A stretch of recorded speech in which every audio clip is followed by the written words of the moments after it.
Dieter and Hutch. We have a lot of data points to get to this evening, Jake. Yes, we do. Can't say it wasn't an entertaining game. No, that was I was having a good time watching that the entire time. I was not, because I try to take detailed notes on every play, and when there's no plays that are uninteresting on either side, it gets a little taxing. I have literally 15 pages of notes here. We will not read them all out. Yeah. But suffice it to say, 48-27, Niners beat the Colts. I want to start with the game-winning play before we get into studs and duds. ESPN2 did an interesting broadcast tonight. They had Luke Kuechly, Dan Orlovsky, Field Yates. It was equal parts enlightening and woeful. It was essentially it was Field Yates in a position that he's not good at. No. He's good at many doing things, but not yeah, he's good at being a panel person, doing a podcast, providing insight, not being a host to two guys he knows are like set up to be the experts. And he's like, I kind of know. He's like, I know some stuff. He was doing play-by-play, and it was not good. And no, it's not his thing. Bad casting. That's not his thing. And Dan Orlovsky's like trying to prove he's like, I'm the expert, and Luke Kuechly's like, overfronts aren't really relevant here, but I can explain what one is. Okay. And then the camera operator's like sort of botching it mid touchdown. So yeah. Okay. I will quickly tell you the Monsters Inc. situation. So my daughter, 2 Monday Night Footballs ago, it was Chargers Eagles. 2-3. That sounds right. ESPN a Monsters Inc. simulcast where they basically superimposed Monsters Inc. into the player. So they took the dots, and then on like a 5-10 second delay, they had Monsters Inc. characters going and playing. I, trying to watch Monday Night Football, had to make the sacrifice of watching the Monsters Inc. feed. And it's kind of sick. But the killer was that I'm watching, and it was fine. And Lottie loved it. She keeps saying, like, oh, I'd like to watch Monsters Inc. football. And I'm like, ooh, it happened one time. So it was fine. Orlovsky was the color commentator for that. He did not realize in the Monsters Inc. game that it was for children. Awesome. He had no idea. So that is now my go-to. Like, and in this game, he did not realize that he was not the smartest person on the panel. That's an overall issue that Dan Orlovsky needs to talk about with a therapist of some sort. But it made it pretty woeful. But I will say this. The positivity of this broadcast was that you got a very crappy quasi all-22. Yes. And because it didn't have – they just decided not to use crowd microphones. It only had the field microphones going. Yeah. So you could hear Phillip Rivers – play after play after play, calling the audibles. And the only other time I've heard this in my life was when the 49 – well, actually, a couple of times when I was covering the Raiders and the Niners, and they would play – do you remember when the Chargers played at StubHub Field in Carson? Oh, God. I don't think I do. The LA Galaxy played. So before SoFi was built and the Rams were playing at the Coliseum, the Chargers moved to Los Angeles. They left – I forgot that's where they were playing. San Diego, and they played in Carson at StubHub Stadium, which is a single bowl that holds like 27 to 30,000. Right. The press box, which I actually had, having covered MLS in the past, had been in, was just the top of the stands with the table. And so you could hear, and it's Chargers, so there were no fans. And you could hear everything that happened on the field. It was incredible. It's my favorite NFL venue. That was the last time I was able to hear everything. And today we were able to hear everything.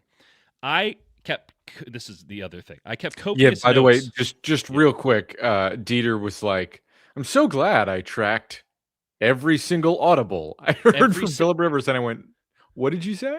Phillip Rivers is calling out the plays. I was going to go back at some point this week, because there's nothing else happening this week, and go through and see what all the plays were to deepen my understanding. I'm beyond seek help sicko, okay? And so he's yelling out, rat. He's yelling, and I'm going to go through and I'm going to figure out what all these plays were. I noted, beginning of the fourth quarter, second play was an audible, and I'll just pull it up real fast. It was 53 Orlando left, First and 10 from the 49ers 23-yard line. Warren, 53 to Warren. It was 53 Orlando left. It's basically a Y choice route. It was clear outs and then Taylor to the flat and then a Y choice. It's a spot route. Just right. He's going to sit. He's going to sit under the linebacker. 53 Orlando left. I wrote this down. I'm just going to show you. My wife got me this cool new e-ink notebook. Right there. Ooh, love Warren, that. 53 Orlando left. Put a little star next to it at the time. Little did I know that the next time the Colts would be, at this time, the 29-yard line, Rivers is going to call out Orlando right because Warren is on the right side of the formation. D. Winters hears this. You saw the way he sat. He went and he slid and he moved a couple yards to the right. Yeah. And didn't move his feet regardless of what he saw from that point on. He made a horrendous play if he didn't know the play. But he knew the play, and the game was over. I have maintained for several weeks now that the formula for the 49ers is 4 touchdowns and a turnover. They had 5 touchdowns and were +1 in the turnover margin because of Orlando right and 53 Orlando left. Wow. It's, again, the part of, like, it should just be Luke Kuechly in a booth alone. He's silent. There shouldn't be any play-by-play. It should just be Luke Kuechly just watching each play and then saying what he saw. Because you saw him go, like, you're like, oh, so, like, this is what it's like when a linebacker actually knows what's happening in the game. And you're like, okay, so it makes sense that D. Winters in real time is going, oh, yeah, I remember that. I can hear and also, again, if we can hear that clearly, like, right. There's no, like, they hear every single thing he's saying. And also, Phillip Rivers, been out of the league for a while, not being that careful. I'm not sure that he ever was, but like, not like he's trying to protect any state classified information. He's not being that clever with. It was a high school football coach calling out the plays and making the wrong call, and it pays to listen. Good student got him. Say played pretty well. Phil did for what he could do. The quote. It was awesome. The quote of the game, by the way, from Winters is, "They did the exact opposite of what we thought they were going to do." Is that what he said? He said came out and did the exact opposite of what we expected. Which, to be fair, it looked like it. Because we said it was totally the exact opposite of what we said. That makes me feel much better. Yeah. Because again, that's exactly where I was going with it. First play of the game, shot play, attack the safeties. Right. I couldn't get it there. No. Could not. Ball did not come close. How did you describe that throw in your text to me? Meatball-ish? Meatball. It was just a meatball. I think Mike Sando referred to Phillip Rivers as a man who throws without a thumb. That sounds about right. That's a pretty good description. You ever had matzo ball soup? I have absolutely had matzo ball soup. So normally it's great, but there are occasionally times where for some reason it gets too dense, and then you bite into the middle and it's like a rock. Yep. That's the football Phillip Rivers was throwing. Because he throws it like a shot put. It's really honestly incredible to watch. And it was awesome that, like, regardless of his limitations, they said the 49ers safeties suck and have not been challenged, and we're going to go at him. And it worked. Which is what I think anybody with a functioning quarterback and offensive coordinator would do. And I'll take the L. I didn't think they had it. That was all guts and brawn and smarts, and it ended up biting them in the ass, but that was impressive. I'm going to give a quick shout-out on the defensive side. D. Winters with the play of the game on the defensive side. C.J. West and Alfred Collins, immense. I want them to play every snap. I know there's diminishing returns when you play someone every snap. I know that's not a viable option, but Jesus Christ, anybody else on that interior is woeful. West was awesome again. Collins had your boom bust, and what a boom it was.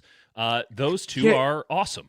It's like with those two together, you have a level of the guy next to Collins is no longer getting washed out and destroyed. So Collins is free to go like boom bust. Yeah. And unlike Kalia Davis, he takes up so much space that Collins does this thing where even when he loses a rep, his size is so immense that he can recover and, like, sometimes make a run stop just by lunging, or sometimes get his hands up at the last second, where his technique can be sloppy, and he can have a technically bad rep. You can be grading 90% of it as a bad rep, and at the last second, he sort of self-actualizes and gets involved in the play in a way that, like, a sort of stumpier guy like Kalia Davis, who's getting pummeled into the dirt about a fourth, maybe a third of the time, like, just can't do. And Jordan Elliott was just getting pushed to Toledo. I know he had a couple of nice reps, but again, we're back to it's the same goddamn thing we talked about. I mean, it's not even that I give a damn. Like, I really don't. We would have had an interesting thing to talk about regardless.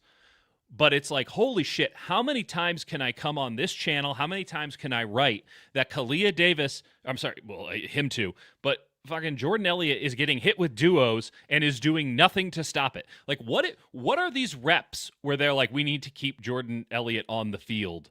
Because I'll actually come to Jordan Elliott's defense because he's been better this year. Where you saw last week and it was much worse without him. But that's to say, like, he's not like a plus player. Like, there's so much inconsistency there. It's just never been a winning recipe. Like, he's always been like a rotational large player that the 49ers were like, well, he's big and has athleticism, so we're going to promote him and bet on him. And it's never quite panned out. And instead of saying, no, let's just have him in the and I guess it's been a rotation, but it's like, I think they've just counted on him too much. And it felt like Malik Collins, where it's like Malik Collins, like, put other pieces around him or give him a limited role and he can really excel. But, like, you ask him to do the world and it's not going to work. And listen, I want to be clear about this. They expected Jonathan Taylor first, second, and third. They were awesome against Jonathan Taylor. I think that my suggestion that just having a competent middle linebacker in the game in Tatum Bethune would change things, and that's what it looked like to me. Tatum Bethune had 9 tackles in this game. They got down to Eric Kendricks at middle linebacker for a point. That didn't go well. But I thought that Bethune was excellent. I thought that Malik Mustafa was really strong in stopping the run. Jair had his moments, but kind of going back to the initial premise, Salah's out there. He expected one thing. The Colts are giving him the other. I mean, and to the nth degree, they just went, we are a full-time passing offense. Yep. And Jair Brown, in some of this pass coverage stuff, like Marquise Siegel, I know he's playing special teams now. He got benched for less. I just don't get it. Yeah. I just don't get it. It's not like Marquise Siegel was bad against the run. He was good against the run. So I have no earthly idea what it is they see and what's going on there. They play, Jordan James was active today. Watkins was active today. They got kind of weird with their ups and downs. Yeah. How about we play Siegel next week? Yeah. I would like to see him playing again. It's just so clearly like they have a liability. Like, I've been a huge fan of Malik Mustafa, but he clearly doesn't have the same feel. He takes some weird angles. He's a little passive in pass coverage, and then it's like Jair just gets cooked. Like, there's so many times where if he's in a one-on-one, he just gets cooked. I personally, I think it's tough because you're getting to the end of the season and you're like, you're going to put the rookie back in. I don't know that they'll do that, but I would like to see it. The rookies are all this team has right now. But I do think it's fascinating that, like, the Colts, regardless of Phillip Rivers' limitations, knowing his limitations, went, this is clearly a weakness in their secondary and we can attack it, we can exploit it. I do think they went a little too far in one direction. Also, Jonathan Taylor, there was one play where he missed a read bad. Yes. There was a wide open hole to the left and he went it was well, to be fair, they didn't have your man Tanner Bortolini, and he got injured early. He got hurt immediately. He got concussed immediately, and then they benched who was it? The left tackle? No, the running back. Who I kind of like. Yeah, Abdullah. They played him a little bit, actually. He got back in the mix there as a pass catcher. He had a nice little swing route. They pulled him off special teams. They pulled him off special teams and played the guy that they called up from practice squad, who might be their fourth best. They got some sick-ass receivers, the Colts, now. Alec Pierce is that dude. Yeah. Should we talk about the 49ers offense? I don't know why people are being weird in the comments. You need to ignore them, by the way. No, some people are just generally weird, and I don't want to see that. But, yeah, we should talk about the absolute juggernaut that is the 49ers offense that hasn't punted in the month of December, that has Brock Purdy out here playing at a legit MVP level, that has two offensive weapons. Well, we'll see if they have the second one for the Bears, but has two offensive weapons that cannot be matched up under any circumstance in Christian McCaffrey and George Kittle. Jawan Jennings, I mean, you want to talk about just absolutely strong catching. What is that? Is there a term? I gotta say, is there a term for just catching the ball so strongly that it feels like you're doing damage to the football? Angry hands. I love it. I love angry hands. It's funny. Jennings has done this like masterful thing of like had this sort of contract dispute, doing all that. Like he got in like a sideline spat, and Shanahan is sort of like, it's a little bit of like the Dennis Rodman treatment of like, he's going to show up. Like he's going to be there. Yep. I know he's going to show up and he's going to ball. And 18 like, boards, I don't really guaranteed. Like, whereas like Ayuk, like we initially thought he was like a more down to earth guy. And it's like Jennings, no, he just balls. Like he just shows up, and regardless of how many functional ribs or whether his arteries are connected, it doesn't matter. He's going to go out there and he's going to play football, regardless of whether he makes it off the football field at the end of the day. He's going to make some angry-handed catches. 5 touchdowns in his last 4 games. Third and Jawan is still very alive. It's awesome when it's like it's coming and it still works so consistently. We're going to quickly address this. Dieter, can you take off that ridiculous New York Rangers hat? Okay, buddy, you're a diehard Rangers fan. Nobody cares. I'm not. I just wear original 6 hats. But you know what? Okay. Get hit with this ban. Bam. Sorry. All right. I'm not looking at it anymore, Jake. I apologize. People should know by now. The real sickos know by now that I rotate through original 6 teams. Diehard Rangers fan. What an incredible leap to a conclusion there. I'm also going to leap to the conclusion that the Niners are never going to punt or lose again. They have, for anyone who doesn't know, they have not punted in the month of December. Yeah. Last punt was 4th quarter against the Browns. Thomas Morstead is just loving life. Just has to hold.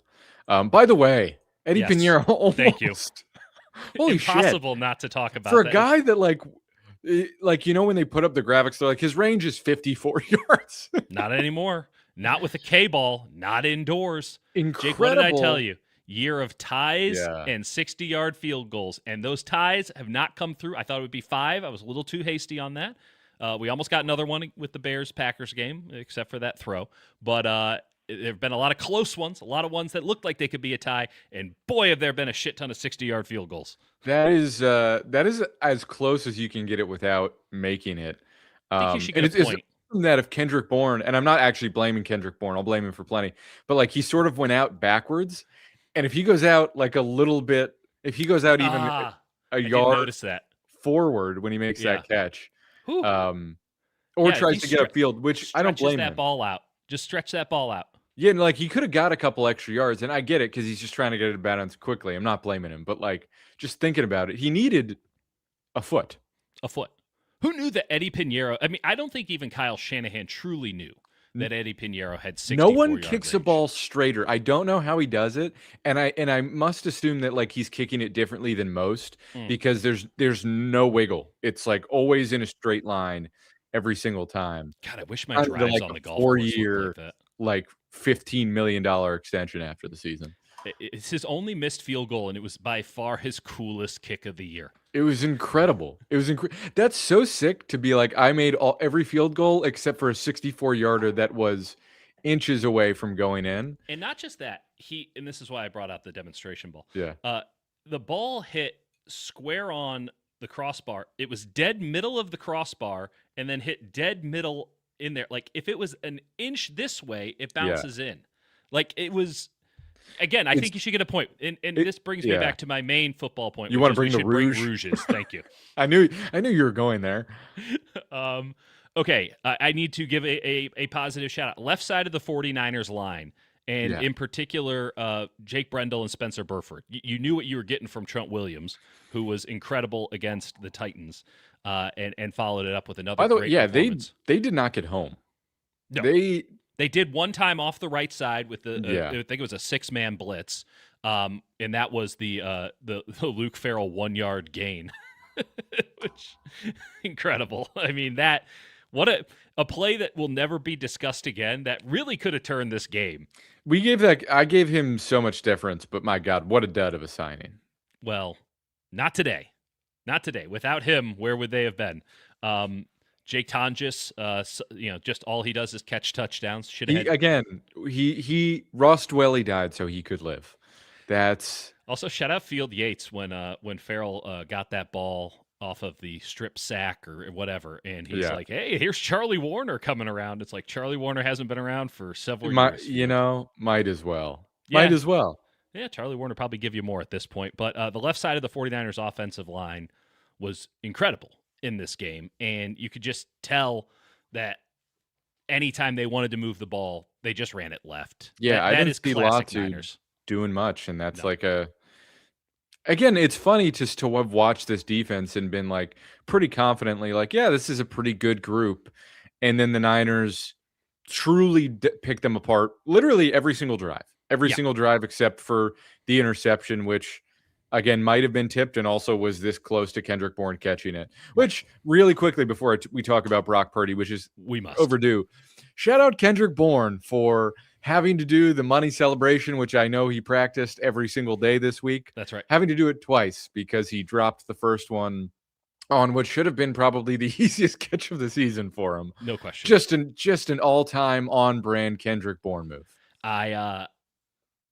So we're leaving tomorrow to go to Florida, and so there's just a million things to do, right? You got 2 small kids, you got to travel. It's a million things to do. So we drop off Moose with the dog sitter. My wife thought the game was at 7. It was not. So I'm now taking Moose at like 5 to get across town. It's like a 20-minute roundabout, but like we're in it. So I'm getting the pregame show, whatever. And as I'm pulling up to the house, I hear the coin toss, and it's like, and this is the NFL logo, and the other one is 62. And I go, oh no, Ron Torbert, the only referee whose number I know, because he's so. And that's when I thought, oh, everything that I thought going into this game will not pertain. Nothing normal will come out of this football game. I got a message from Dieter before the game, literally before the game even started, that just said, Torbert game. This is going to be a mess. It's just, he's never officiated a normal football game ever. No. There was a situation where he didn't know what down it was.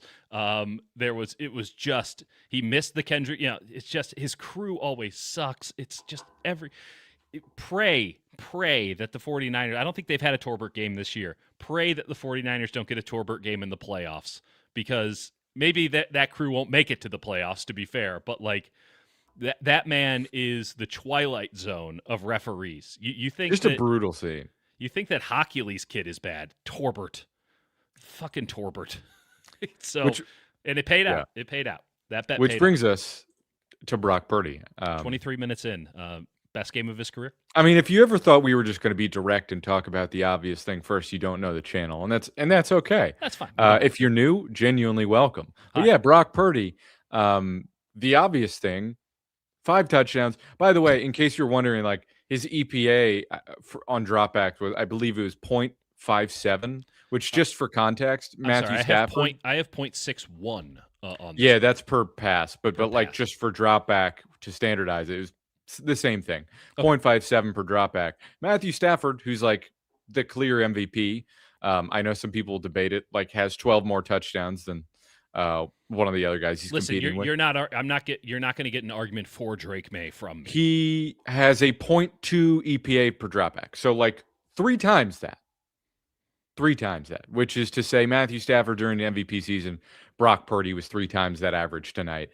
Everything was perfect for him. And it was something where it was like, it wasn't just the offense. There's some games where you're like, oh, Kyle's just dialed up and everything's working.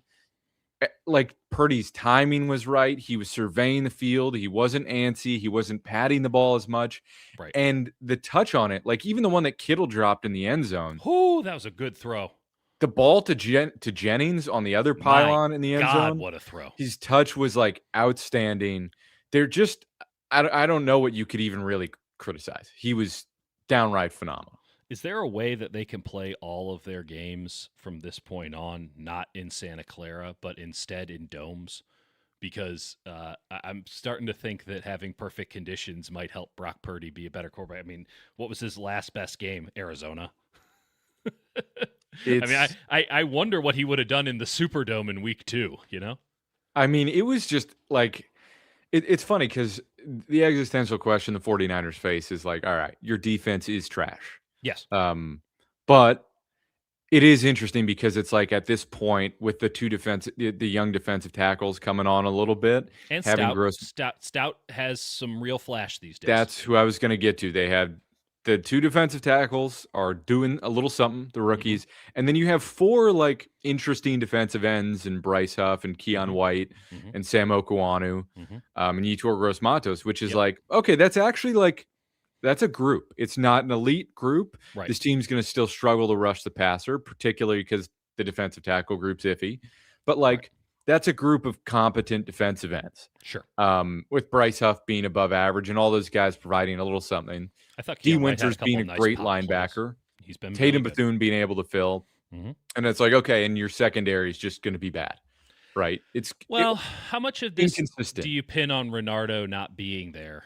I mean, for a guy that like has just been up and down all season long, a lot. Because again, I think you pointed out early in the season, they put a lot on his shoulders, and there's a lot of having to do that.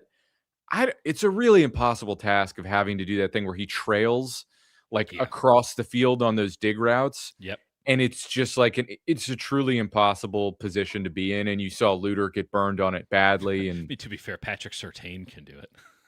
I mean, it's Patrick Surtain. You see, Lenore doesn't have to do it nearly as much, but he gets burned on it sometimes. Yeah, that's why he doesn't do it as much.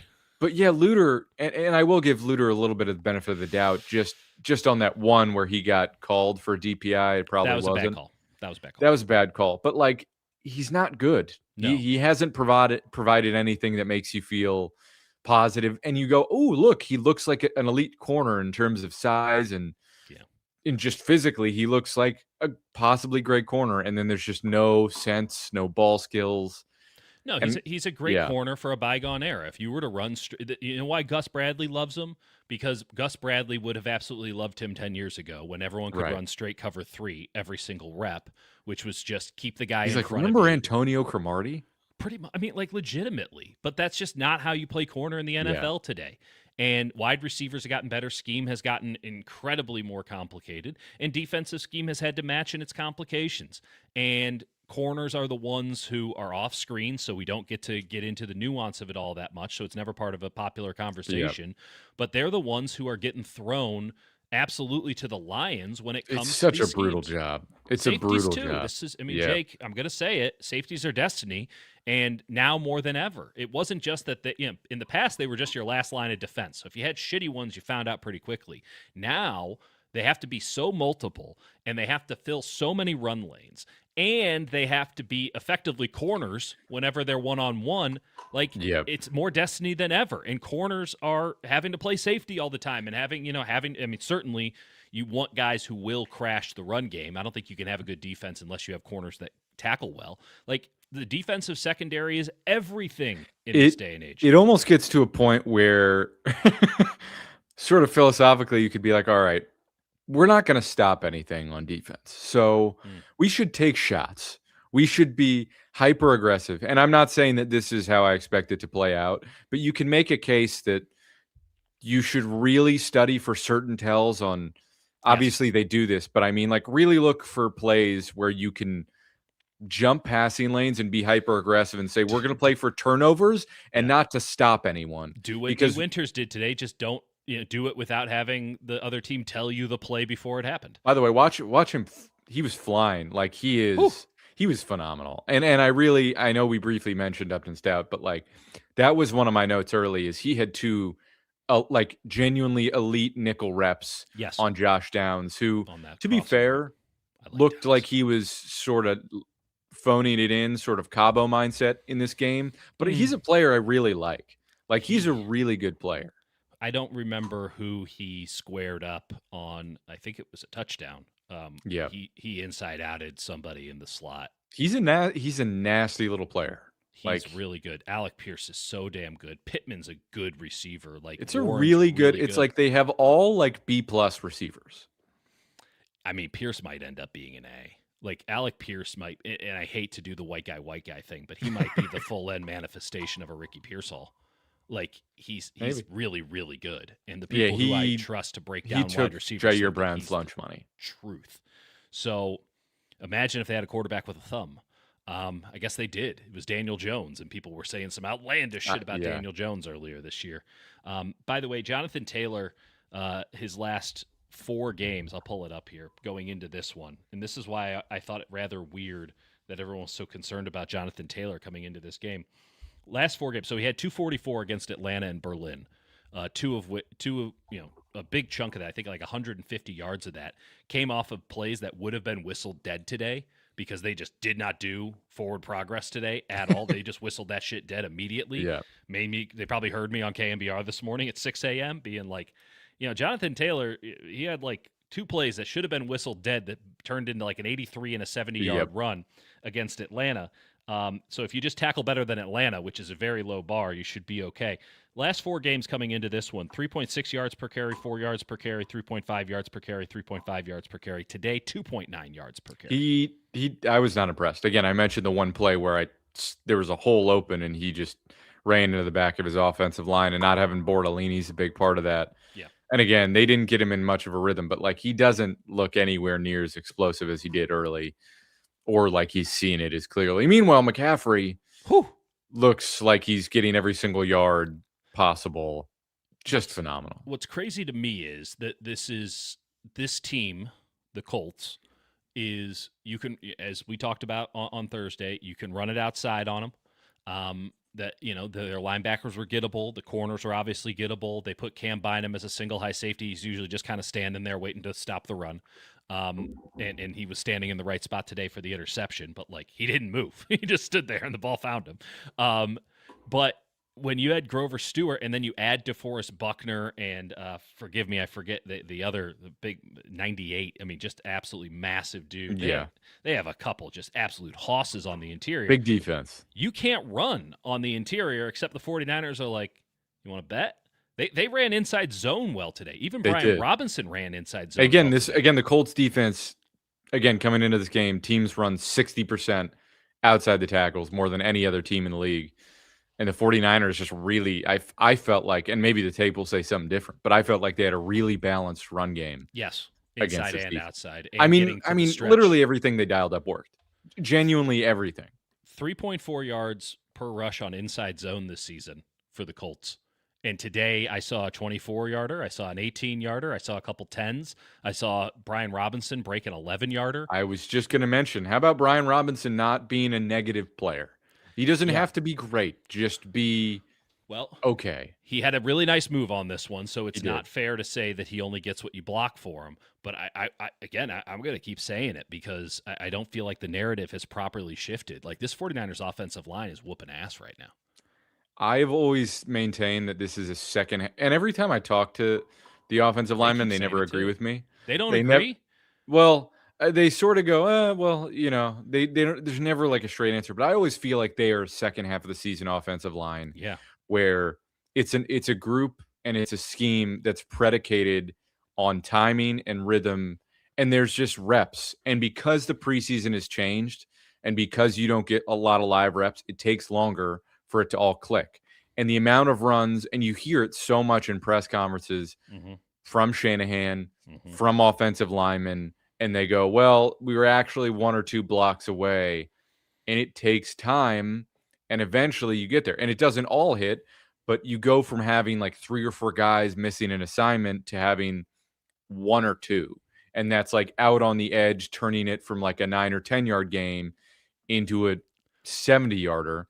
And it's like I think they're at the stage now where more often than not, they're winning and hitting their spots. I mean, the wide receivers are also blocking their asses off right now. Juwan Jennings, you expect it, but Juwan wasn't blocking very well early this season. He looks healthy. I mean, I know that he's probably broken in a million places, and who knows what else is going on. But he's gotten used to it. There's novelty has worn off, and things have healed enough where he's functional. I mean, it's unbelievable. I thought Marcus Robinson, who had a touchdown catch in this game on a really nice just seam route where him and Brock were just, figure out what the leverage is and then go that way. That was some Big 12-ass football they were playing at stretches today where it's just full on 5 out, do whatever it is you want to do. Everybody go deep. I'll throw it to you, which is fun in moderate doses. I'm not sure if I enjoy it as a baseline predication of NFL football, but you take it on a night like tonight. But Demarcus Robinson's blocking his ass off. Can we also mention, they played Jordan Watkins and they used him as an insert blocker? I was going to mention, so him and Jennings both did, I don't know what to call it. I called it like a wrinkle or a variation of dash. But it's not dash motion because it's not quite turning their back. It's not quite going full like perpendicular. So it's like a wham. It's like a wham block. It's from like wherever Juice is playing, where it's sort of in line, like literally lined up as a tight end. Right. And then it's sort of like turning in, but they're sort of doing a shuffle more than it's dash. But it feels like the same principle. Yeah. It's just like they don't trust him to do it in the same way because the timing's different. Yeah. And it's a little bit easier. But that's the first time this season I've seen them do that. And I think it's a little bit of like the Rams of just going like, we're going to use a lot of receivers. And the Rams have used, 3 tight ends. But the 49ers saying, well, like we kind of trust our tight end or our wide receivers more than our tight ends in some respects to block. So we're going to go from there, and it's going to get teams to have to match our wide receiver personnel. Right. So we're going to get a lighter box or lighter personnel, and then basically just use them as like a lead blocker. I think it's really cool. I don't know that it worked that well. I saw what Watkins completely whiffed on his assignment, didn't block a soul. Right. So it's funny that they ran it with him, but I do like the concept of running it that way. It's also interesting that, just again, you say it's interesting they ran it with him. Like, I wouldn't have thought that they would use Jordan Watkins as an insert blocker, Puka Nacua style. But Kyle's a sick man. It's like that's a major responsibility and a very deep wrinkle in the playbook to throw on a rookie, and yet there he was. It's funny. It's weird. It's like when they've used Jordan Watkins, it's like they've done it in like a very trusting way while also being like, no, you're never going to see the light of day. No, it's very you strange. Can't do the easy stuff. Like, I know he could do the easy stuff. It's like the J.R. Smith of like, you're only going to hit a shot when there's 2 defenders in your face. Pretty much. It is wild how they use those guys. And I'm sure that the defense is like, what the fuck is going on here? Right. But just kind of on a macro point here, the Niners have, as much as the Niners offense feels like it has evolved and ascended and all these things, so much of their great shit the last 2 weeks in particular has come out of 21 personnel.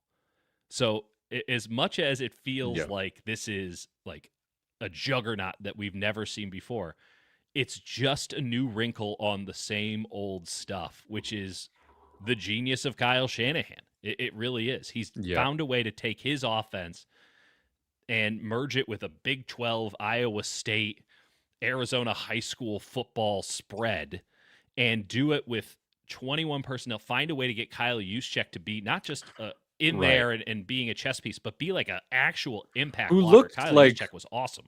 Pretty lost along with the rest of the team early in the year, and then just has been, I really think since they incorporated Dash, and it's not that is like defining what the offense is, but it seemed to get his confidence back, and it seemed to get them going. And it sort of plays into, it's an offense that likes rhythm and flow and motion, and is this sort of sense of perpetual movement. And it felt like once he got that, like he feels confident in his role and that he's trusted again, and he knows where he fits in, and he's been playing well. I think it's, if I had to simplify it even further, I would say that it feels like the 49ers offense, and the dash motion started week 7 against Atlanta when they ran a shit ton of gap stuff out of nowhere. And then amped up even more against the Giants. 100%. Again, 4 down linemen firing off. If you're playing 4 down, they're going to hit you with gap shit.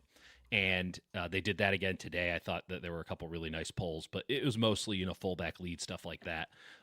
They were able to run the stretch play really well out of both a toss and out of a under center handoff mesh point. But it felt like by getting Juice in motion, not only obviously the positives that come from just having a little bit of momentum behind him, hitting the hole and providing a block, but it also felt like the Niners started to get the upper hand physically, like going into a play, right?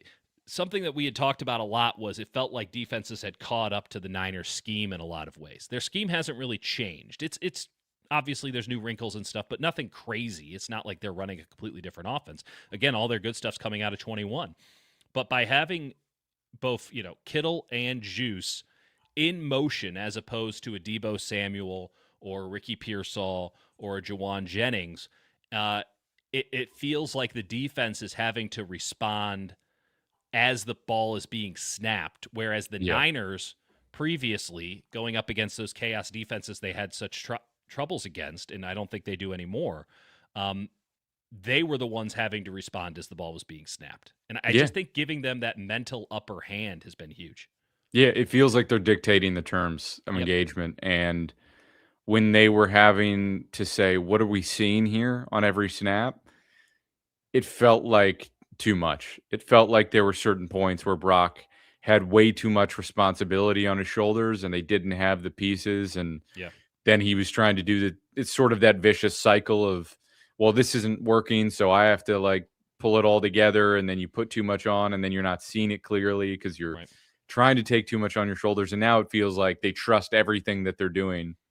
He's probably trusting it too much because he's throwing balls to Kittle. And it's funny because you're like, he shouldn't throw that, but it keeps working every damn time. You're talking about that. He saw I'm talking about every week he's throwing a 50-50 ball to Kittle that's more like 30-70, but they're winning. He's throwing him to Jennings too. They got angry hands. Yeah, I believe the official term is arrogant hands. I like either one. Is that official from the Niners? Who's that? It's official from football Twitter. Arrogant hands. Arrogant hands is the terminology. I don't think anything's official on football Twitter. Do we want to? I think angry hands for Jawan Jennings is more appropriate. He'll throw hands, that's for sure. At a football. Yeah, I mean, I appreciate him, faking the ball to the fan. There's. Just don't go full DK Metcalf with the fans. You can have a little. Did you see that he voided his guarantees on his? No, I didn't. So I want to verify. One in, one out. Is that what we're hearing? I want to verify that that's correct, but I do believe DeKalen voided the guarantees on his contract. He went full Brandon. Again, remember years ago, last 2 years, where I stated that he was the third worst wide receiver on the Seattle Seahawks? Yeah. Even a washed Tyler Lockett, I thought was a better wide receiver because DK, sure, the upside's huge, but like truly just is not a reliable wide receiver. No, not a reliable guy either. Suspended for 2 games right in the middle of a playoff hunt. Good job. All right, what else? Awesome that the 49ers like punched 3 playoff tickets, not for themselves. Not even. How's that? They punched, I think, 3 AFC playoff tickets by knocking the Colts out. Not that the Colts were not knocking the Colts out, but ending them. Yeah. That's interesting. Yeah. So CBS Sports reported his suspension voids $45 million in guaranteed money, perhaps more. And I think there is it says under his contract, it also puts another $26.5 million at risk. So lots of money. The man with the blue hair had said something, and DK Metcalf's going to be $46 million poor because of it. I mean, I'm sorry. Like, I don't care what someone says. Like, you just got to know better. Like, I'll let the fan punch me for $46 million. I'm sure he deserved to get punched, but like, yeah, I'm sure, buddy, you got to watch the bag there. Sometimes we deserve to get punched. That doesn't mean you should. Most people at some point or another deserve to get punched. Yeah. I think that's the nature of being alive as a person. Well, Jawan Jennings knows all about that. He got punched right in the nards, and he's been an elite receiver ever since. Is that the tide that turned? He got punched in the nards, and then that was his hero origin story. Something like that. If they win the Super Bowl and Jawan Jennings is the MVP, as he should have been the last time around, I'm writing that column. You know that I'm going to say that all he needed was a wake-up call from a punch in the nards. And he surely woke up. Absolutely. I saw a clip that was like Pat Surtain and other people talking. He's talking to like Richard Sherman, and they're like, "So none of us are wearing cups, right? Just free balling out there." Yeah. Which is how I found out that if you get punched in the nuts, you're getting punched in the nuts. Yeah. No one's wearing a cup on a football field. They're barely wearing pads anymore. I mean, they wear shoulder pads and helmets, but like, I mean, has anyone worn a knee pad in the NFL in like 10 years? Have you seen some of these kicker pants? No, but they do have like the cool thigh pads that have They their do have cool number thigh pads. embossed in them. But Saquon Barkley wears like the thigh pads that I wore, which are, that thick, and it's got the number embossed on them, and it looks weird. It looks like he has like an implant somewhere, which, he's got big quads to begin with. Everyone else is just out there wearing, teenage padded bra. Yeah. I have no comment. I have no transition. Other than that, I did want to, before we get to comments, I did want to give Dieter about a two-minute ISO period just to talk Jake, about. why should the Kansas City Chiefs and Clark Hunt, their very punchable owner, not take free money? It's free real estate. I just wanted to hear your thoughts on, not even just on that, just on that organization and that owner, because you've been about those parts. Broke boy. That's my general thoughts. Broke boy. And the problem is he can't even be the good kind of broke boy, where obviously he's not broke and he lives a lifestyle that personally shows that he's not broke, but heaven forbid he actually invests in his company. And say what you will about like Joe Lacob, like at least Joe Lacob does invest in the Warriors. Like at least he's buying a WNBA, like they're pushing it forward. They're doing business. Clark Hunt's general stance, and this is perhaps a classic case of I didn't build it, I inherited it syndrome, but he's just holding on for dear life. And it's like, dude, you get the Chiefs my entire life up until, well, they got Mahomes, and they were just 7-9. I mean, I grew up on the Marty Schottenheimer Chiefs. With Derek Thomas and Priest Home. Like I grew up on the 7-9 Chiefs. Those are the Kansas City Chiefs I knew. Sick players though. Sick players. Never could actually formulate a sick team. Like I thought Rich Gannon was really good before Rich Gannon was really good. That's Elvis Gerback. I might have had an Elvis Gerback jersey back in the day. So the Chiefs were always a poverty franchise. And they were a poverty franchise when they hired Andy Reid, right? It's just, the Eagles fired him. Let's go get him. That's the best coach we could possibly ever get. And they lucked into Patrick Mahomes. I'll say they lucked into it because he was the first successful air raid quarterback. No one had ever been successful. Reid was on his last straws in Kansas City already. They draft him on a whim, effectively, and it just so happens that they had a great front office and a great head coach who was willing to throw caution to the wind. They hit big on a third-round tight end that was a quarterback, and it's just they lucked into so much of this. And maybe I'm pulling it back to the Warriors, where it's like you luck into Steph Curry, you buy Steph Curry, like all of this, and you look into the fact that his ankles don't become a career-ending situation. Totally, 100%. Just like, the Bucks owners luck into Giannis. Like it's every part of this is luck. By the way, I was in on Giannis. Well, I mean, I'm not saying that you weren't, but he was taken 19th overall, and then he develops into this thing, and now you have a brand new building in Milwaukee, and your franchise values are X, Y, and Z. And it's like all of this is luck. And as an owner, it's particularly luck because you're not actually making the call on who to draft or and your only responsibility as the owner of a football team is when you get lucky, and these leagues are built so that every now and again you get lucky, unless you're the Jets. You take advantage and you roll your luck forward. You keep betting. And instead, Clark Hunt, his entire existence is, no, I'm going to go home with my chips. I'm going to keep this money. And he could have built a stadium anywhere he wanted with free land. And instead, what he decided to do with his copious free time, instead of buying off Santa Clara councilmen, he decided to pit Missouri and Kansas against each other to see who would give him more free money. And he's getting $1.8 billion for a $3 billion stadium, which, by the way, broke-ass stadium. SoFi costs $7 million. I'll do $3 million. How'd that work out for the Niners with their stadium that they didn't pay for? It looks like shit. So it's such a bad precedent for the NFL when the two best stadiums in the league were paid for in full by the owners of the teams. Those are the two best stadiums in the league. I would have no problem if you said the two major events just alternate between Dallas and Los Angeles. Yep. Atlanta for all of the free money they got, they at least paid it forward in a very trivial way, but at least they were like conciliatory about it. And we'll have really cheap concessions and stuff, and like a bunch of really cheap tickets as to pay it back. It will never add up to billions. Right. Just rotate those three. I guess Miami, they did private funding too for Hard Rock, but you were kind of just putting lipstick on a pig there. It's all to say, they'll give them some Super Bowl in Overland Park, fucking Kansas, or in Olathe, Kansas. God.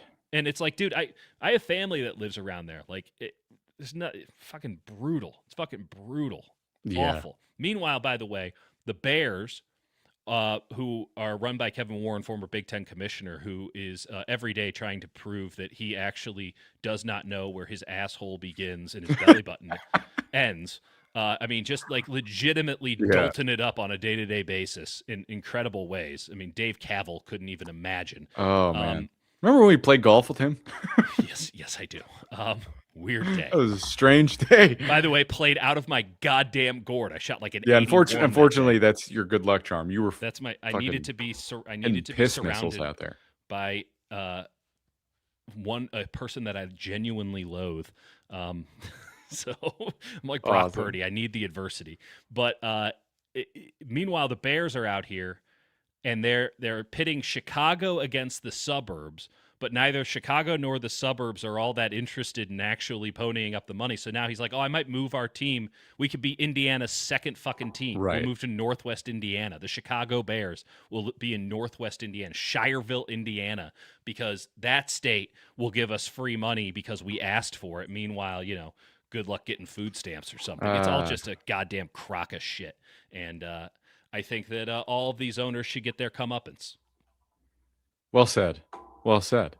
I'm looking forward to again when the Super Bowl happens, and many people fly in and go, "Oh, I've been meaning to get out to San Francisco," and no, I mean, dude, that bus, the first go around, was that the championship game of Alabama? Oh, is that where you're going with it? No. The championship game was it was Clemson, and I cannot remember who they played. But Dabo Swinney, first off, the stadium was not full, and Dabo was like, it's tough to come out here to wherever the hell we are. They just won, a place that doesn't care, but like we still care. It's like, oh my God, so they're never getting one of those again. By the way, no one else bid for this Super Bowl, and. We're going to have to do it's actually not anywhere near San Francisco thing. That's fine. Right. The bus, maybe they'll figure out the bus down situation from San Francisco this go around. I'm taking the goddamn train if I go to the game at all.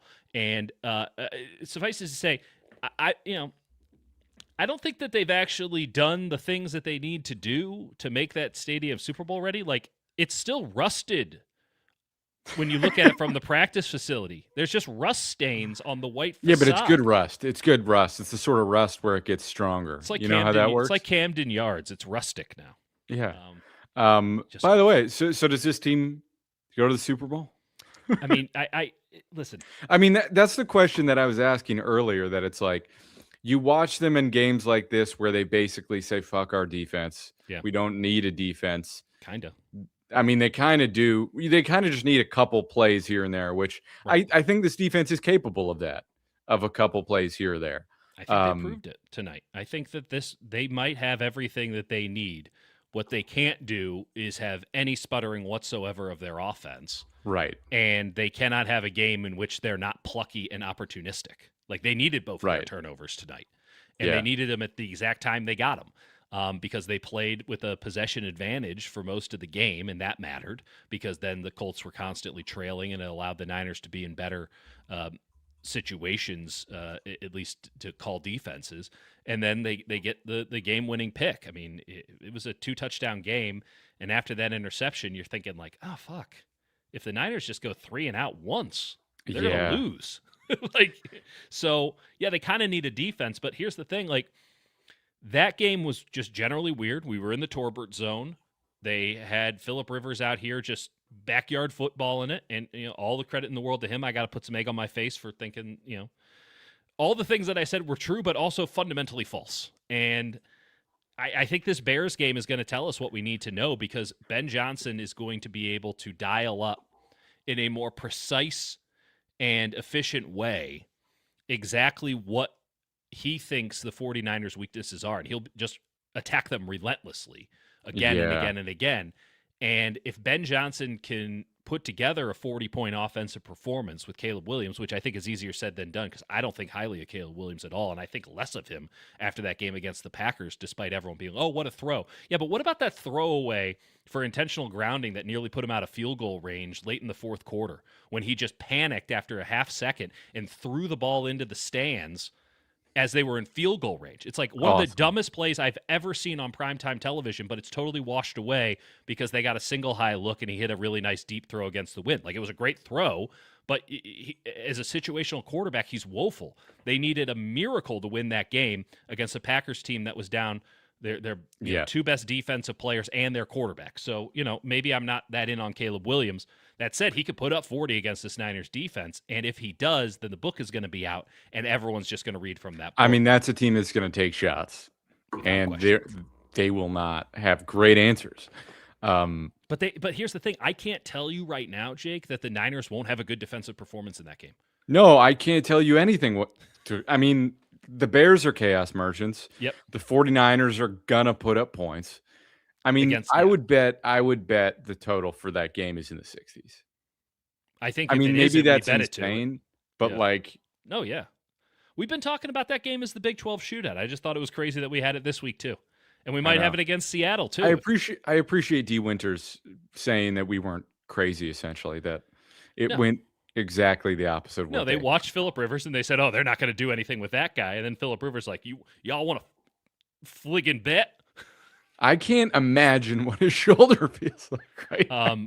And you could tell his arm was getting more tired as the game went along. It's like, no duh, dude. Yeah. Also, it's like when you go up to to a fast pitch and you don't warm up and you go, oh shit. I tore my rotator cuff in high school and never got it repaired.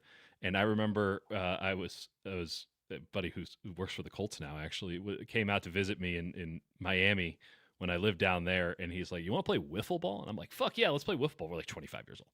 And I used to be a mean wiffle ball pitcher because my arm was complete junk, and so I could just do weird stuff to it. And there was a point like 20 minutes in where that thing just, I was throwing 30 miles. Like, it was nothing. Just absolutely gone. I've never gotten the velocity back since then. It's just totally cashed. That was Phillip Rivers tonight in like the third and the fourth quarter. He's just like, oh, fuck. That's really far, isn't it? I do want to mention something that I don't think we've talked about. Yeah. Just so what's really interesting is if the 49ers get the 1 seed, there's like a route where that could be worse for them. Oh, lay that on me. Because it gets reseeded. Right. You always get the lowest seed. So there's a route where, so let's say round 1, it's the Bears versus like maybe the Packers or the Lions, whatever. If you get one of those two teams, Lions are out, yeah.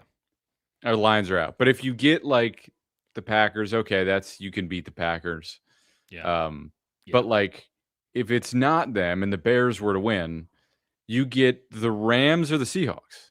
That's right. You could make the argument that 2 of the 3 teams that are wild cards are better than right. The winner of the South, the winner of the East with the Eagles. I just don't trust the Eagles. Whereas if you're 5 or 6, you end up facing the Eagles or either the Panthers or the Bucks. It's the Panthers or the Bucks, essentially. The tricky part is I ran this. I don't have an exact number, but in effect, if the Niners don't get the 1 seed, they're going to get the 6 seed. Like, that is in all likelihood what happens because the Packers have lost twice now since. That makes sense. And so the 6 seed is actually that's Philadelphia. So right, so they would face the Bears most likely. Ooh, depends on what happens in that game. Right. But yes, they'll play the Bears, who I think they're the presumed winners of the NFC North, right? Yeah. And then or the Eagles. Whereas the 5 seed, which I guess in this case would be the Rams, because Seattle would take the 1 seed with the NFC West, depending, of course, on what happens with Seattle next week, they would get Carolina, and then in a reseeding, they'd probably get the Bears. I think the reality is they will take the bye over any scenario. 100%. And home games. Fewer games. Fewer games gone to the Super Bowl without a bye. Understand. So it's insane that like it went from this like outlandish scenario to really like, no, they could do it. They're in full control. Now, does that mean anything with this football team? Probably not. No. It does feel like it.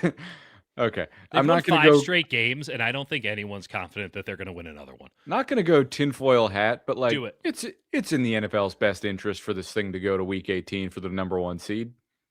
Yes. And in fact, I'm not quite sure of the scenario at hand. Well, I guess, the Bears for the 1 seed? 1 seed. If the Bears would hold the 1 seed for the time being, or they would be. I mean, I don't know that the Bears. The Niners. I mean, I think if the Seahawks win this week, I don't think the Bears can get the 1 seed. I don't know. I don't know. Seahawks and Bears for the 1 seed in Week 18. Right. The Niners would be fighting for the 7 or the 6. I think would be the argument. Sure. Then it gets into tiebreakers with the Rams. Whatever. It basically, and it won't get flexed until after next week, I think. Yeah. They'll flex it like before Sunday Night Football. They'll flex all those games. I know. Yeah, I'm gonna be. I'm gonna have to. I do think they have to say which teams are playing on the Saturday though, because there will be some Saturday games, right? It's on. Yeah. What? So it'd be on the 4th, correct? Sunday's the 4th. Yeah. Yeah. I mean, it's just a question on if it's the 4th Fox or the game 3rd, right? If it's a Fox game of the week. Because it just is 2 playoff teams going at it, and the Seahawks can get the 1 seed, or if it's Sunday Night Football with everything on the line, a la 2019. The other thing too is I think Tampa Bay and Carolina play again in Week 18. Right. So Tampa Bay, who's just going, it might not matter, but another factor to put into play there. I think there's also a Ravens-Pittsburgh game in Week 18 as well. I'm almost certain there is. So there's competition, but I think that everybody in the national media space wants Niners and Seahawks because as weird as this sounds, like Niners obviously a huge brand, but Seahawks it's a very alluring brand. I think people get a kick out of the Seahawks because no one's come up with any new pop culture references since about 2015. This feels like an incredibly wide open year. I mean, coming out of the AFC, there's not much I trust. Like, no. I think the Jaguars are spicy, but I don't trust anything about them. You shouldn't. I still don't trust the Chargers as much as I think Herbert's slinging it, and I love Harbaugh, but like, you should. It's so funny. You watch the Chargers, and you're like, oh, they're not going to make the playoffs this year. Like you watch them, and you get the vibe that, and then they win, and they're like 10-4, and you're like, man, what a lost year for the Chargers. And it's like the Patriots feel like they're a year too early, regardless of where they are. Don't trust that. Big paper tigers. The Broncos defense is so good, and they have home field. If they clinch home field, that like I can see them making it, but like I don't trust Bo Nix and what's going on there. Jacksonville just went to Mile High and kicked their ass. It feels like the Bills, like Josh Allen, without having to face Mahomes in the playoffs after a season where he kind of looks like shit and everyone goes, is he phoning it in? I mean, if I'm going to bet on one team just based on a quarterback, like that's the only team I kind of feel good about. But if we come back, I mean, it will go to the cowherd principle of its quarterbacks and head coaches, where it's his overly simplistic. Although I'm not sure I can name half of the receiving core. That's what I'm saying. Like it's Khalil Shakir and 3 white guy tight ends that look all the same. Josh Palmer's not it. They got some guy. What's the name of the other guy? Shavers. People like Shavers. The ghost of Brandon Cooks and Gabe Davis. Mecole Hardman is never a good sign. It's just like it's James Cook, Deion Dawkins, who's the only viable offensive lineman still left there, and then like by the way, their defense is. You think the Niners defense? Okay, how about this? Here it is. If you're in on the Bills, you have to be in on the Niners. I kind of agree.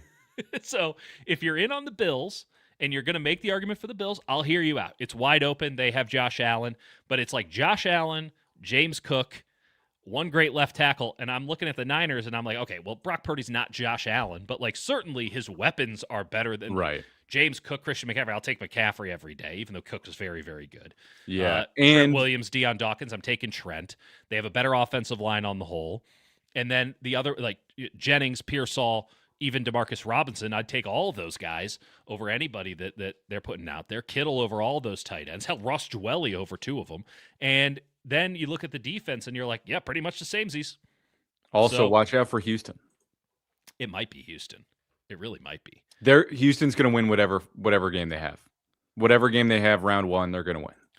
That's just the nature of that team. I'll also tell you something about Houston. That game is going to be the first one on Saturday. The classic Houston Texans Memorial playoff Houston over the Patriots. I would slam Houston. Is that a possibility? I mean, I'm pretty sure. Yeah, it is. It is. I mean, right now the Patriots are the 2 seed. Texans are currently looking at the 7. Oh my God. Yeah. Easy money. Yeah. Easy money. Yeah. D'Amico. I would be all over that. Real quick before we get to comments, like, sure. What's your Super Bowl pick today, right now?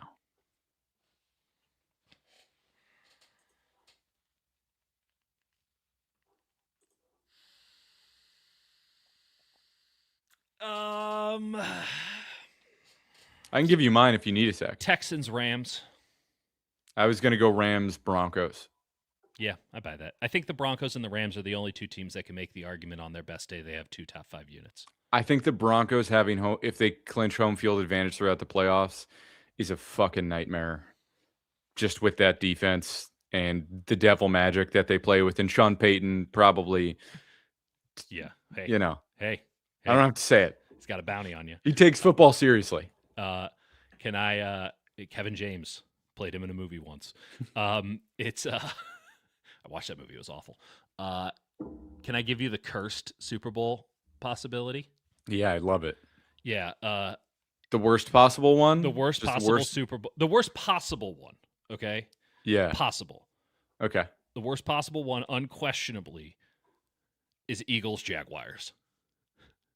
Okay. It is both plausible, possible, and totally cursed. I was gonna say Eagles Bears, but the Bears have like such a feel good element. They also play in the same conference, which would make it really difficult. No, sorry, Jaguars Bears. I meant Jaguars Bears. The Jaguars are clearly the worst vibes. Whatever, obviously, no question. I was can't line up right. But the Eagles too, just because you'd be like, God, how did the Eagles get here? God damn it. Yeah. I think that's the right answer. Here's the thing: everyone bitched and complained about Patrick Mahomes, and I get it. Right? No one likes the constant winners. They are. I can openly miss. Hella annoying. Like, they're hella annoying. And the ref stuff is ridiculous. Yeah. Like, I don't buy into any of the ref stuff. They're hella annoying, though. Kelsey's annoying. Mahomes is annoying. His stupid voice. They're annoying. Yeah. They're a great football team. They're very well coached. Like, I can appreciate it with the sound off, but they're hella annoying.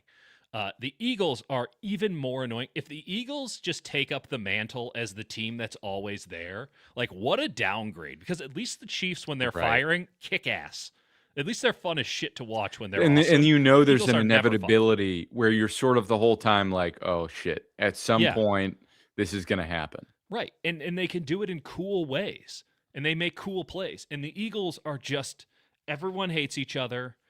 They're playing out of spite and hatred, and there's no joy in Mudville, and their coach's headset isn't plugged in, and it's just they have an inflatable emotion bunny. It's bad. Every time they've been on my TV, I've actually been borderline nauseous. I've been upset. Genuinely, I can't. Like, I haven't been able to watch them. It sucks. The life out of me. They also throw, I get to watch the Washington Commanders again because always someone thought Fox. that they were going to run that shit back. It's always the slowest, sloppy. There's always penalties and sideline guard. You're like, I gotta throw this out. Okay, there were a lot of national TV games this week. There's going to be even more moving forward. Yep. So Saturday night, it's Burkhardt and Brady, Bears and Packers. Okay, I got the game on. I'm kind of in and out. I ended up rewatching the end of it to understand what happened. But I had seen, they do these year-end sports media of the person. I think Pablo Torre cleaned up with most people who do this. But Richard Deitch, the sports media Deitch, who lives in Canada. He's the sports media columnist for The Athletic. He and I are mortal enemies. Love it. By the way, covering sports media is so bizarre. Anyway, continue. Yeah, shout out Steve Berman. But he made the case that Tom Brady has gotten so good at announcing that he should be the sports media person of the year. Meanwhile, and then I'm like, okay, well, I actually haven't listened to too much Tom Brady this year. Maybe he has gotten better. And I think Kevin Burkhardt is one of the great dudes of all time and is doing his best. And I listened to that Bears game, and here's what Tom Brady does. It's not just, hey, KB. What he does, he's clearly just watching the monitor and then viscerally spews out whatever he sees. It's unbelievable. It's as if you drop someone who had never done broadcast. The whole point is that you're a soundtrack over the action. And meanwhile, he's like, oh, Ben Johnson. Oh, yeah, Matt LaFleur. You just listen to it. It's unbelievable. It's right. as if you dropped in my dad. But if he's like, these guys, KB. I've never seen an announcer just say what they're seeing. It's like the Rorschach test or whatever that test they gave to Trump where it's memorize these 5 things and you have to repeat them. It's just Ben Johnson, Matt LaFleur, Jordan Love. He just says 100%. Whatever pops up on the screen, and he'll have a thought and he'll interrupt his own thoughts to say whatever popped up on the screen.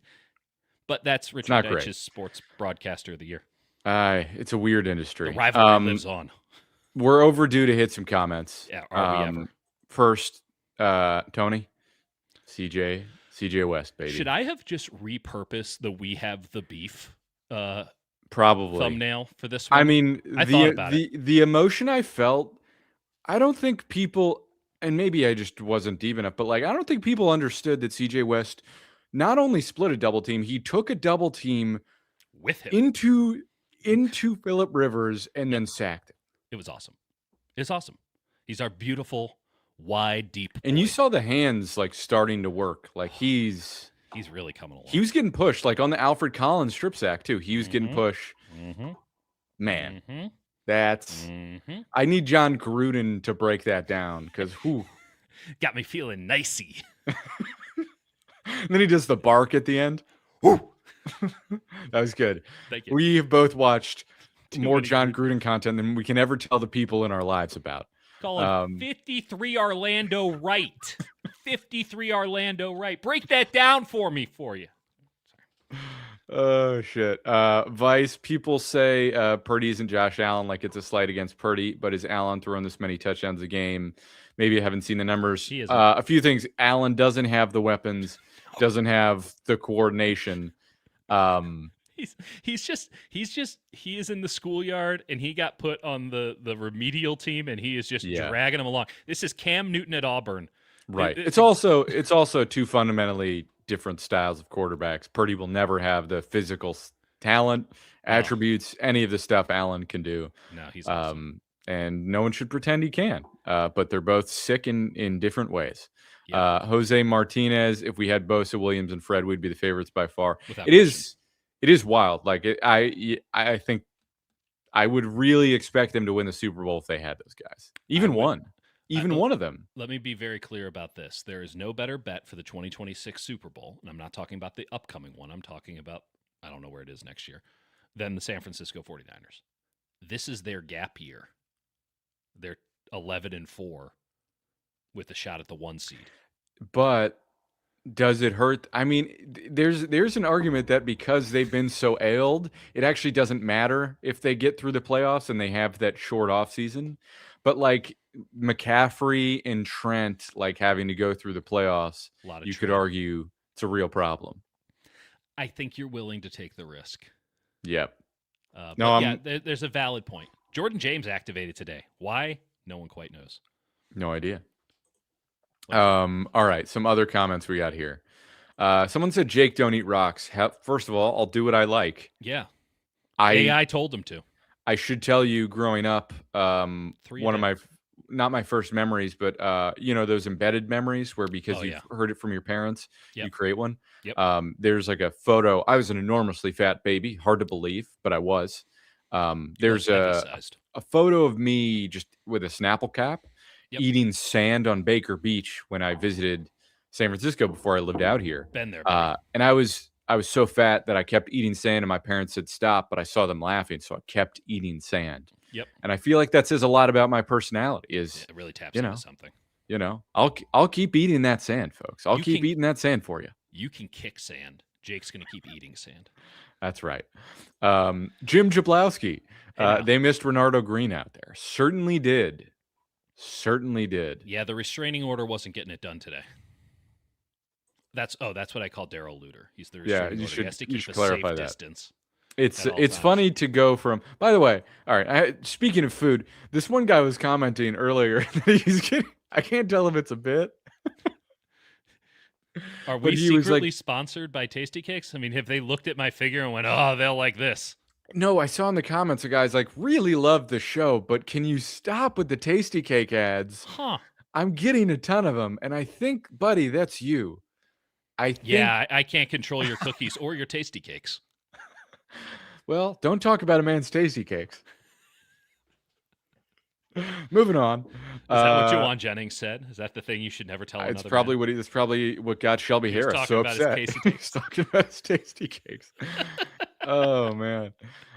Good question from Ryan Jones. Why did the Steelers trade one crazy wide receiver to get another one? You could argue that, I mean, not even argue. They did get the worst crazy receiver out of the deal. But I think there was an element of they were all tired of each other, and so they went, all right, let's do it. Don't worry, Brandon Ayuk is next in line. Man, it's a sad state of affairs. We don't have to talk about it, but I don't know what's going on over there. I just think it's loser behavior. Yeah. I hope that he's doing well. He's clearly not doing great. I hope he's doing okay. Anytime you're taking a video driving by the facility, regardless of that, that's like driving past your old girlfriend's house to see if she notices you. It's just loser behavior.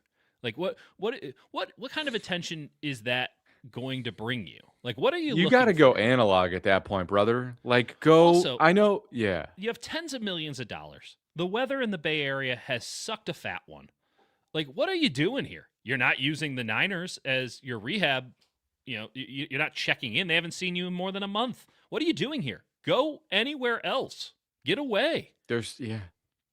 Go on a trip. I mean, yeah. Listen, as much as everyone rightly made fun of Aaron Rodgers, like, he could probably benefit from pure darkness for a couple days and logging off. Just log off. By the way, responding to the question about the Steelers wide receivers, sometimes people have a type, and sometimes that type isn't good for them, but they can't break it. I've gone from, I eventually broke it, but I've gone from. Won't stop them from having a winning record, though. Nope, nothing will. Mike Tomlin will always get those 9 wins, but sometimes you break up with a little bit unhinged girlfriend, and you go to another slightly unhinged girlfriend, and eventually you get better. But it's going to be a while because you got to type, and there's something about you're addicted to the cat. I don't know. I should have talked about this with a therapist about 15 years ago. Probably should have. Again, similar thing, mashed eggs. Bittersweet game, if those early season injuries don't happen, this team likely curb stomps the whole NFC to a Super Bowl. It's likely. But how would their power of friendship congealed into the way it has now? They would have had dumber losses. Losses midway through the season. That Browns game that I predicted, I think that would have happened. Yeah. Yeah, we wouldn't. It wouldn't be so obvious what their flaws were. They would just show up at really inopportune times, and we would sound like assholes for bringing them up. And then it would show up in the playoffs, and you'd be like, "What?" And this time, when they lose in the playoffs, this is great because everyone's expectations stay low. Even when they win, they've won 5 straight games, and we're even like, "Hey, I don't know if they." I don't know. The wheels could fall off at any moment. Great. Overpromise, underdeliver, underpromise, overdeliver. Which one do you want to be? I'm going with the latter. I'm with you. Anything else? I think that's about it for. No, I'm just going through some really old relationship stuff that had. That's good for you. You can take it out on that football. Did you like my prop? It was good for the Eddie Pinheiro one. It was nice. It was nice. You hit that thing square. We can do a video on how you actually mud up a football. Well, I don't think anyone wants to see that. That would definitely get us demonetized. If you'll excuse me, I'm going to brush my football now. Jake, Christmas is on Thursday. Real correct? quick. It's pretty sick, I will say. Having a Tondra jersey. That's a deep cut. As a principal, never get the main guy. Always get a weird one. Always get a weird jersey. I mean, if someone wants to maybe not do 88 and go 99, now we're talking. CJ West. That's a. Do you think there's anybody with a Mac Jones jersey? Certainly, 100%. 808 KMBR. Have you seen a Mac Jones jersey in the wild? If you see a Mac Jones jersey in the wild, take a picture and send it to us. What were you going to say about Christmas? Oh yeah, Christmas is on Thursday. I'm traveling to Florida on tomorrow. Where in Florida? Southwest Florida. You'll never find me. I'm on the Lam. Lovely. And that's where all of the people on the Lam Lam relive go. some old memories. I'm sure. Well, it's the other side. It's the other side of the state. I mean, I'm just saying the state enough. of Florida. It's close enough. We're tapping back into some stuff that I buried deep down. But I don't know when we're going. Probably Wednesday. We'll find a time. Maybe Friday. I'll just be sitting in the dark in a state of suspended animation until we talk. Okay, Aaron Rodgers. Talk then. See you then, folks. Appreciate you hanging out. Bye.